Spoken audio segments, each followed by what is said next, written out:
now that your friends are gone. Hey y'all, welcome back to another fucking writing podcast. I'm your host, Tyler Dempsey. So I got some rough news this last week. I found out that my uncle passed away due to colon cancer. And for one, I don't know if any of you all have family who, I don't know if it's like a protection mechanism or what is going on, but like my mom is horrendous. That's who I learned most of like the family biz from. She's really bad about telling me when stuff like this is going on. And like, I guess it's because she doesn't want to hurt my feelings or get me worried or something like that. Because I live kind of far away, you know, and that's been kind of a theme in my life for a while now. It's a tad frustrating. Like, I'm sure if any of you can relate, you are like nodding your head right now because it's like, what the fuck? Like, I should at least know these things so that I can prepare. Like, like, this is the second time in under a year where I have found out something is wrong with a family member and in less than a week get news of their death. It's kind of like, it fucks you up, dude, because you're just starting to think in a different way about this person because they just exist in your imagination and people remain pretty static when you're not around them. And then you're trying to rewrite this whole idea of who they are and what they're doing and what life means. And then they're dead. They're just gone. You don't even get an ample opportunity to assess how you even feel about it. And so, yeah, I've been kind of low-key dealing with that these last few days. And on top of just all of what I described, the distance thing is weird. And I know this is a common thing that we share as people from the U.S. because we're kind of like, you're primed to think, location is just sort of this fluid thing. And we go where the job is or where maybe our spouse's job is, and the family picks up and they move, and it's, your immediate family, and you kind of are walking away from maybe a larger unit. And then time flies by. Like, this is the fifth death in my family in the last decade. And I know that there's the saying, like, life is what happens when you're busy making other plans or whatever, but like my version is just like, what the fuck are we doing? Really?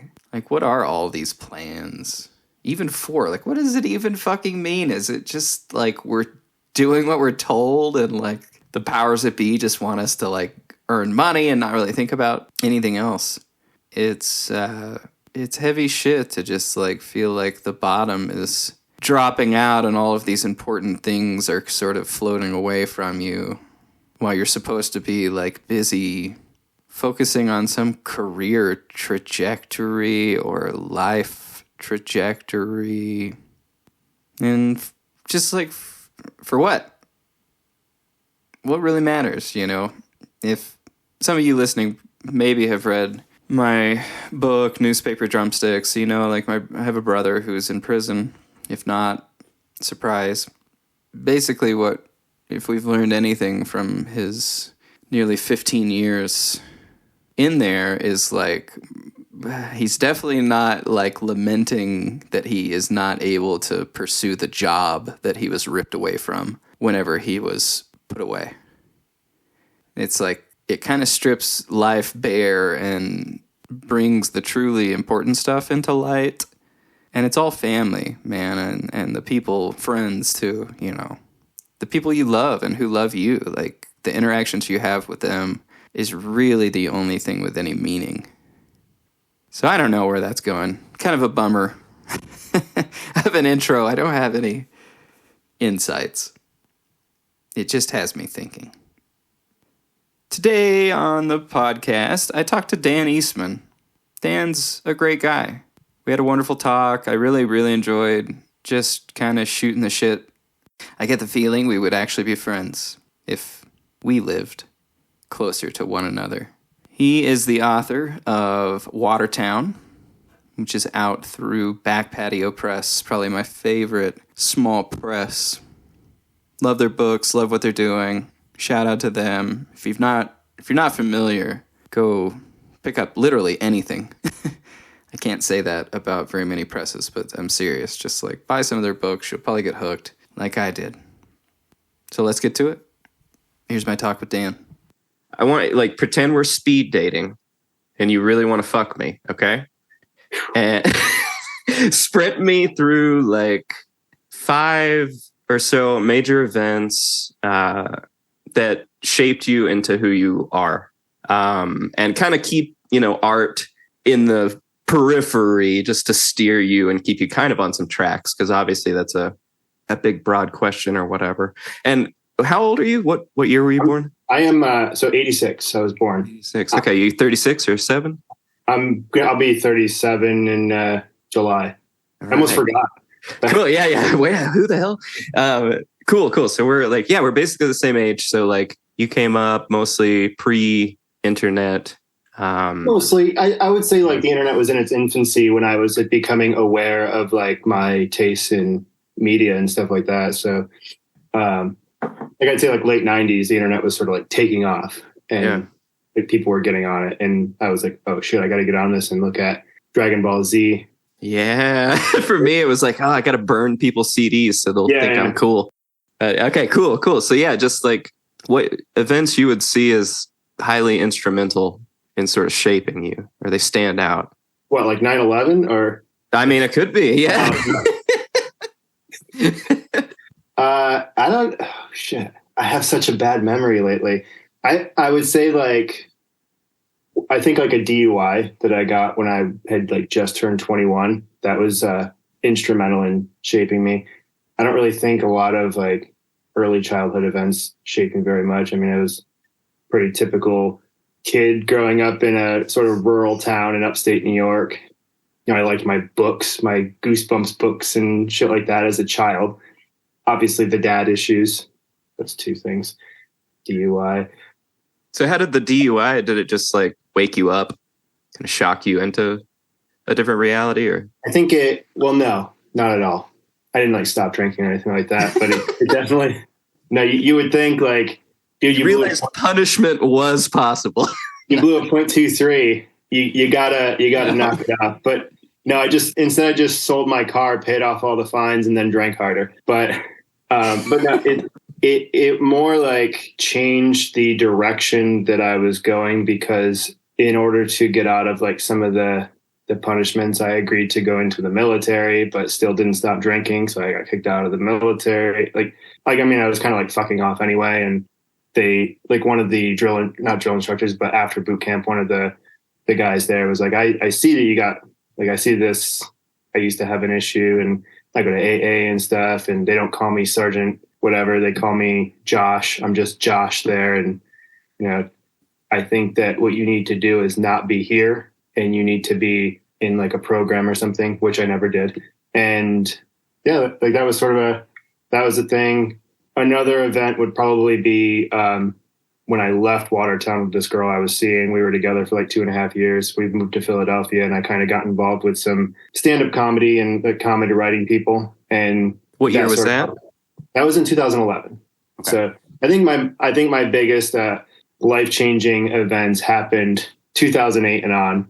So yeah, 2011, I moved there. I lived there for about 2.5 years, and we were just on again, off again. The girl, I think the move, we were just discovering who we were, and the girl and I were at each other's throats basically the entire time after that move. And, people grew, changed, become toxic for each other, whatever. And I think from 2011 to 2016, I was completely sober, and that was a thing. Yeah. And just decided to cut it back a little bit. I woke up one morning with a splitting headache and realized I spent $120 on myself just drinking. Yeah. So time to stop, save some money, because I was really only making $14 an hour. Living in Philadelphia was very expensive. Yeah. That was a defining moment there. And then probably Twitter helped.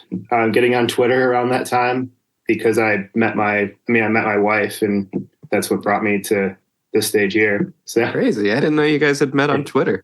That's yeah, we had a mutual friend that I actually met through like the Philadelphia comedy scene. And then one thing led to another. We ended up meeting, and I moved to Allentown after that, and we've been together since, and here we are. So if I hadn't gotten the DUI, I wouldn't have joined the military, which probably wouldn't have caused me to just screw up so bad that I ended up back in Watertown living with my mom again at 21, 22, whatever it was. And I wouldn't have met the girl that brought me to Philadelphia so that I could escape Watertown. And then I wouldn't have met my wife, and I wouldn't have this family, you know? So there's a lot to unpack here. This is going to be a therapy session. This is totally, man. We're only like a few minutes in.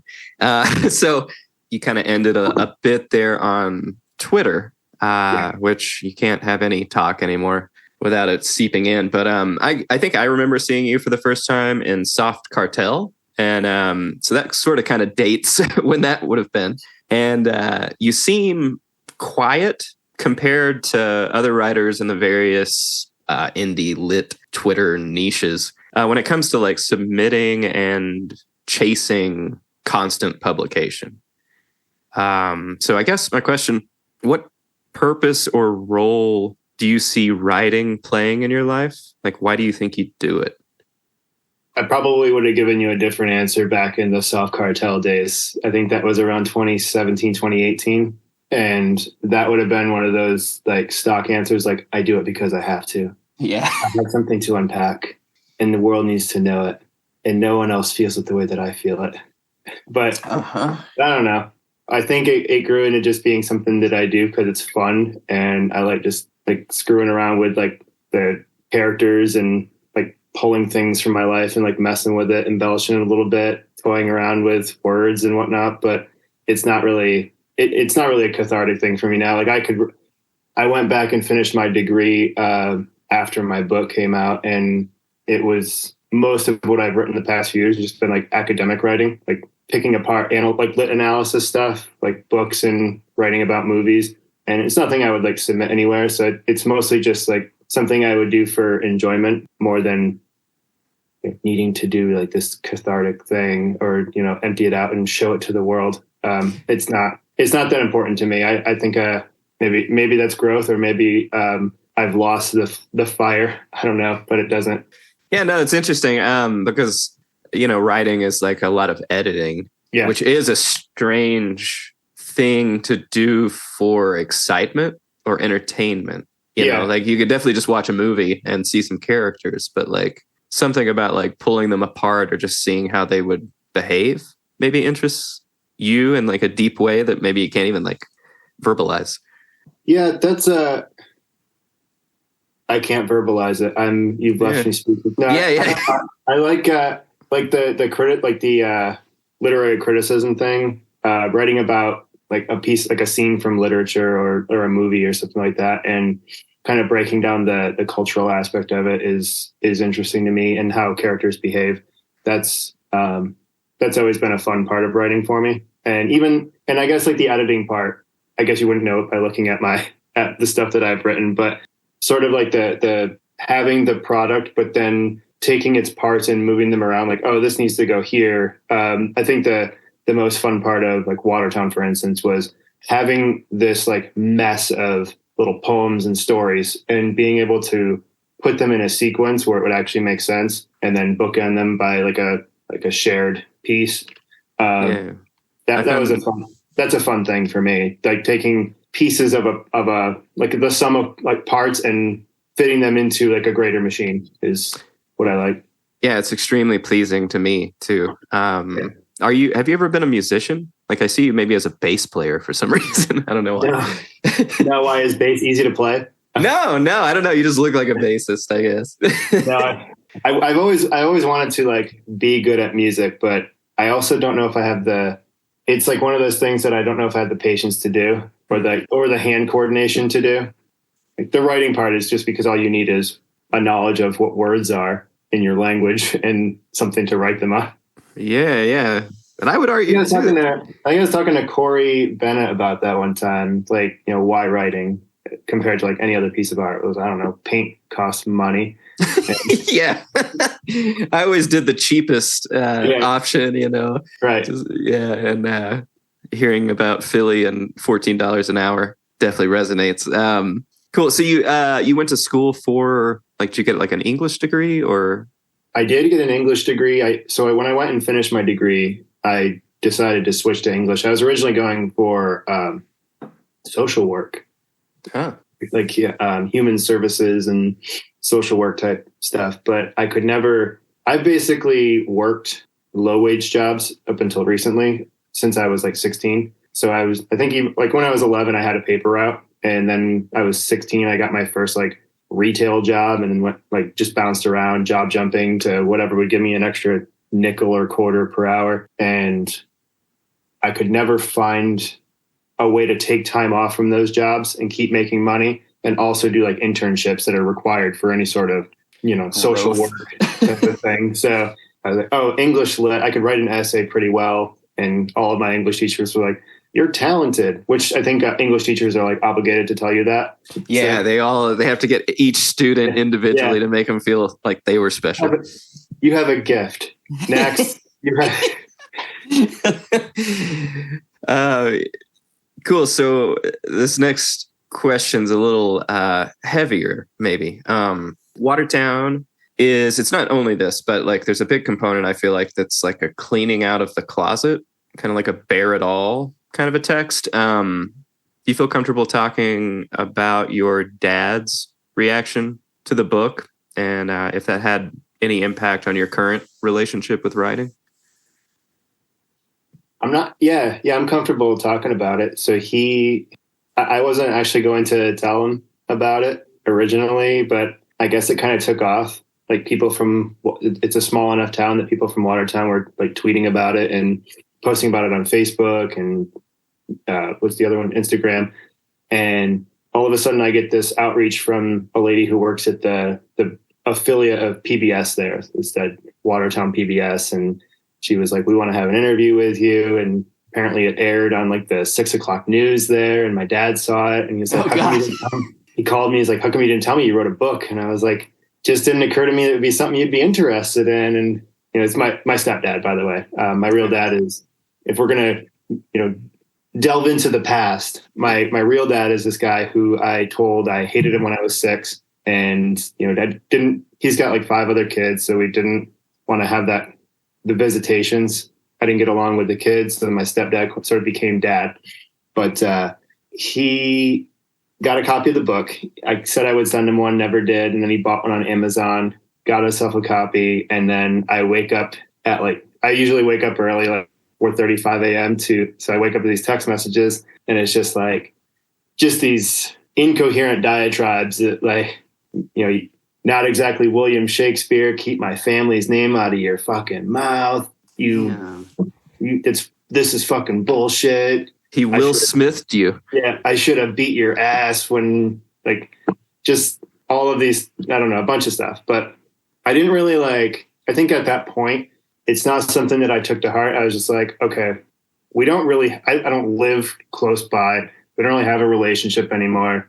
I don't need that kind of negativity in my life. It's not adding value if I try to salvage this. So block. And in my head, I blocked his number. And in my head, he's still somewhere just texting me in the middle of the night, you piece of shit. Yeah. It's just going nowhere. Yeah. So, well, thanks for sharing that.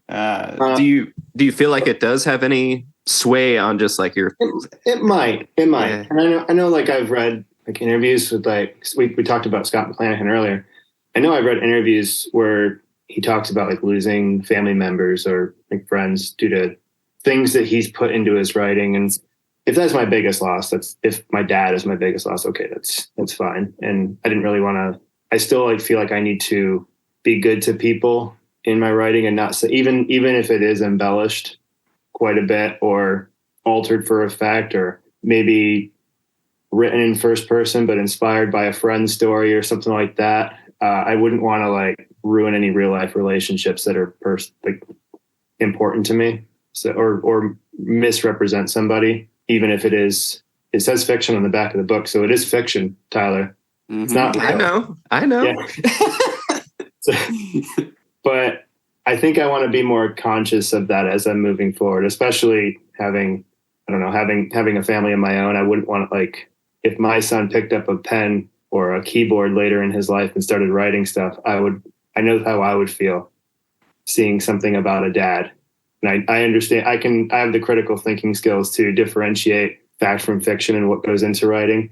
But I also know there's plenty of realism or reality that goes into it. So I think protecting people who are close to me is something that I want to, like, in things that I produce going forward, is something I want to do. Yeah, for sure. Yeah, there's definitely a big difference between just logically understanding, like emotions are almost never logical. So right. Yeah. Very cool. Very cool. Are you working on anything now?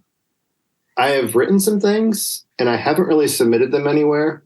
And I had a novel that I was working on, but it was one of those, it was basically in the same vein as Watertown. And I sort of abandoned it because it was like, oh, you're going to go back to this well again.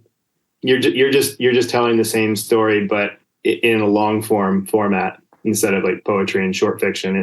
It's like, dude, I think I want to, instead of like trying to pull stories from my past and embellish them, I think I'd want to like try to create something that is just born of my mind.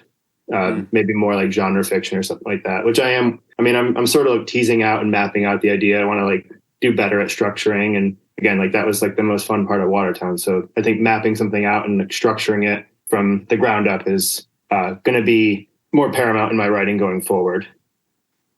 I've heard you talk a little bit before about just how like the coming to be of Watertown and like reaching out to Zach and Cabin. And would you approach them again with a new book, or could you see yourself working with other publishers? I would only approach them. I could see myself doing it if it matched the themes of the types of books that they publish. I wouldn't want to publish get myself published with someone whose work I don't like regularly read. And I also wouldn't want to just throw work at somebody if it's not going to mesh with what they generally publish and try to like push that onto them. Right. It's like, it's me, guys. It's me. Right. If I start writing like a fucking 400-page sci-fi tome, not saying that that's what I'm doing, but if I were, it's not going to gel with Back Patio or, Flat Dog, whatever they're doing now. It's just not going to mesh with what they're doing. So it wouldn't make sense. I'm only going to publish it with someone who it actually makes sense to publish them with. I mean, hell, I might even just do it myself too. I would definitely hire Zach to do typesetting because he's got a gift there. I agree wholly. I wanted to get your opinion on something, and it's a very fresh idea, and so it's likely that when I ask you this, it might just not make any sense. So definitely be honest if that's the case. But yeah, I was talking recently to my girlfriend, and we were talking about how unhealthy examples were the norm for our generation growing up. Like, I have more friends with divorced parents than otherwise. Like, my own didn't even go as far as to get married so that they could then get divorced. They just like skipped. They like got together, got pregnant, got single. And I feel like so much of my own learning who to be was looking around and being like, well, that's a good example of what not to be. And I think I'm starting to believe that in the absence of having like good role models to love for providing our identity, we carry around these like grotesque, deep attachments to places or people that were actually very unhealthy. Does that make any sense with regard to Watertown? A little bit. With regards to Watertown, a little bit. But I also can't say I don't genuinely have an affinity for Watertown. Yeah. I'm not downplaying that. I think that like otherwise we wouldn't have any affinities. Right. Almost. Like we have to kind of like pick and choose and look like, because ultimately like we grew into people when we were trying to grow into people that we could be okay with being, and I guess I like wrote a little bit in the Goodreads review of your book about that, like, because you're examining everything around you in the book, and it's almost like pitting it up against who you are and questioning that. Yeah, I think that was my way of reconciling who I was versus who I am now. Like it's hard to remember. Like I wrote it 3 years ago, and then I pitched it, and then it didn't get published until the next year. And then so people were still like reading it, and now it's like I'm not even that guy who wrote that anymore. But the guy who wrote that wasn't the guy who's in the book anymore. Yeah, So, yeah. yeah. I would have to think on that more, and I don't know if I have a good answer for you. I don't know if I want to say it's completely generational either, because some of the people who I found, some of the community of people I found in my like senior, junior year of high school are people that I still talk to this day. And I recall like them having strong relationships with their parents. And if not for those people, I wouldn't have found, the authors that got me into reading and books that I still love to this day and sort of influenced a lot of my reading habits. So those people were like, I know that they had very positive relationships with their families. And my mother's has been a great influence for me, I think, as far as like work ethic and things like that. And then even my dad, who we don't get along great with, I don't at all. We don't have a great relationship. We don't talk anymore. But I think as far as work ethic and getting up, doing what you have to do to make it from point A to point B in a day is still a trait that I have probably taken more from him and my mom than anyone. So I can't say that. I think I want to say, even though there is, maybe poor attributes to a place or a people, I'm still trying to take good things away from it and finding value where there can be value found. Cool. In that vein of finding value where value can be found, do you have any daily disciplines that you find really help make like the process of living easier or better? Something other than writing? Yeah. I wake up. I listen to the podcast, some of your podcasts already. So I'm just kind of like, oh, I know how I'm going to answer this one. You're waiting for that one. Okay. Yeah. so like 4:30 in the morning, 5, maybe 5, I wake up, and I like that time as like a decompression or maybe a compression to kind of prepare yourself mentally for the day. I can't say that I work out daily or 3 or 4 times a week, but I'll have my tea in the morning. I'm trying to limit my coffee intake or like heavy caffeine use. And other than that, I try to get outdoors as much as I can. I work a desk job now, so I'm in front of a screen about 10 hours a day. So if I can get out on a weekend and do a hike or something, that reconnection with nature, as people say, that's what I like to do. I know that you're like super into ultra marathons and stuff, and yeah. I envy your trips to Alaska. I've always wanted to go. So you'll make it, man. Everyone should go. But yeah, those are the kind of things that kind of help keep me grounded. Just the getting outside and breathing air that's different, seeing something. I guess putting novelty in my eyes, like instead of like seeing the same things every day, try to like take a different route and see something different. And it helps keep my mind level. Yeah, cool. It seems like you're a person who is comfortable or even likes to set restrictions on your behavior a little bit. You mentioned like cutting out alcohol at some point. You wake up really early. You have these like things that you do. Not everybody does that. And have you always been a person that's done that? No. And I like for a while, I was someone who would. So I've always been someone who just wakes up early. Like I do it without setting an alarm. Oh, wow. wow. I think that's why I have to. I still don't drink. Like I'll drink occasionally now, but I don't drink a lot because it affects your sleep so much. And if you're someone who just doesn't sleep in regularly, by like not getting that decent night of sleep, the alcohol sort of it'll completely throw off your mental well-being the following days. Like it takes days to recover that. So it's on occasion I'll take alcohol or the caffeine. It's mostly because of the issues that if you drink enough coffee or those energy drinks, your like fingers start to like have panic attacks in themselves. So, like it's mostly just like, oh, here, this is another consequence of time and the things that I'm putting in my body. So it's time to restrict this and kind of live a little bit happier then. It's not, I wouldn't say that I'm great at discipline. It's more just if I want to continue feeling normal, I have to stop doing that so much. Totally. And I think you probably put a value on your own time. Yeah, for sure. You only get so much of it. And I mean, once you work a full-time job that you're already answering to 40, 45, 50 hours a week. I mean, I'm not going to be like one of those, I work so hard guys, but just between commuting and the time that we spend at a desk, you have to invest the remainder of that time wisely. Like I wish that I could not look at Twitter so much or Instagram or whatever, but it's also like one of the few avenues of community that you have if you're interested in like nerd shit, like books and movies, and you're not going to find someone to talk about like Jim Jarmusch films in the middle of like Allentown. Like I'm not going to go to the Mack Truck Factory and say, "Hey guys, you seen Dead Man?" Yeah, what do you think of Down by Law? Tom Waits is pretty good in that one. Yeah. One thing that I personally connected a lot with in your book, and it's from my own experiences, was talking about working at the sub shop, like the sandwich shop. Yeah.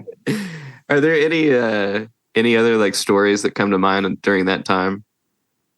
Like the sandwich shop era? I mean, I worked there. It was probably still the best job I've ever had.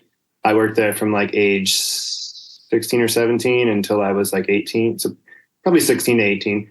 And it's just dumb shit that happened. Like I had a girlfriend who I pissed off a lot in high school, and I wasn't good at being like intimate with her, and she wasn't great at managing her reaction to that. So like one time we didn't have a working lock on the back room door. So I'm back there with like the deli slicer, and all of a sudden the door whipped open and she was just like wailing on me. Like, you motherfucker, you'd rather hang out with your friends instead of me. And just dumb. I broke the sink and just left it running and left and locked up one night. And that was how I left the job. It was like, I get a voicemail the next day from the manager, and she was like, "Hi, Dan. We just wanted to know if you're coming in today. It's not about the sink, by the way."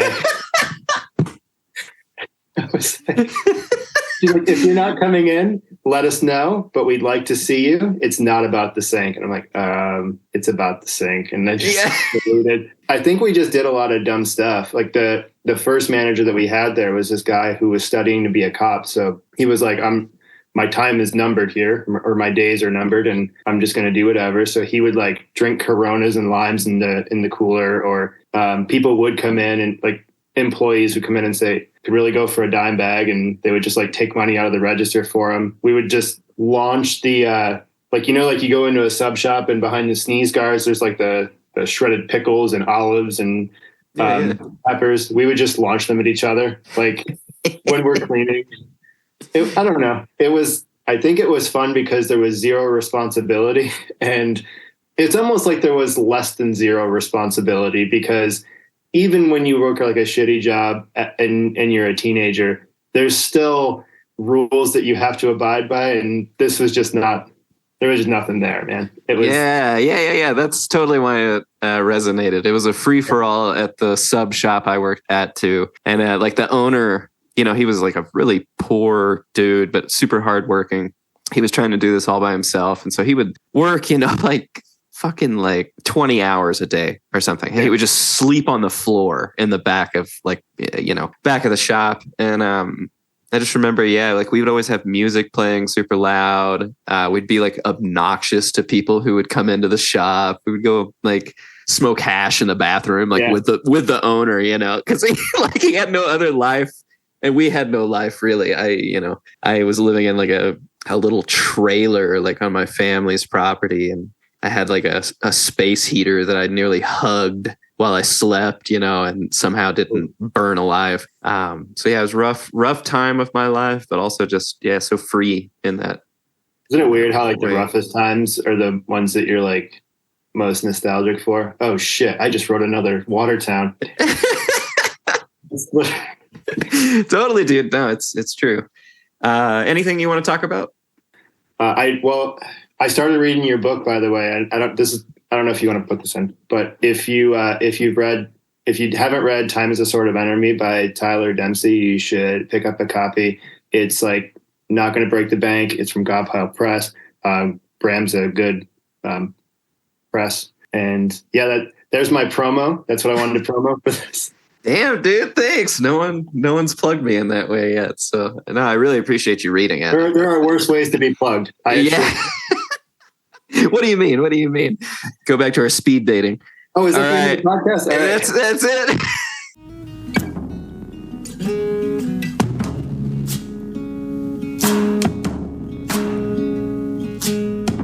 That was my talk with Dan Eastman. Thank you for listening. If you enjoyed our talk, please go buy Nan's book or perhaps become a Patreon supporter of the show so that I can continue talking with interesting authors. Both of those options should be easy to find in the show notes. All right. Thanks so much. See you next time.